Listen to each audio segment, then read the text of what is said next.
क्वेश्चनमध्ये काय सांगितले बघा, eliminate theta if x is equal to r cos theta and y is equal to r sine theta.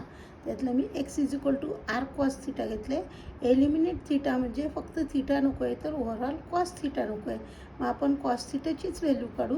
R जे multiply ते divide करू, reverse direction वाचा. Cos theta equal to x r divide होईल. Equation number 1.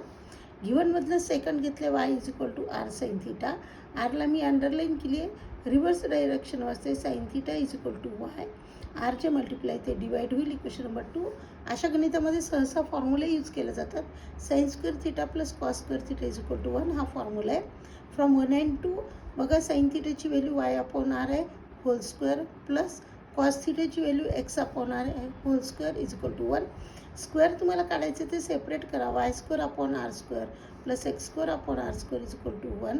बघा, तुम्हाला theta दिसत नाही, पण त्याच्यानंतर तुम्हाला एखादी स्टेप करावीच वाटली तर Y square plus x square equal to R square येईल. म्हणजे मी इच टर्मला आर स्क्वेअरनं मल्टिप्लाय केलेलं आहे.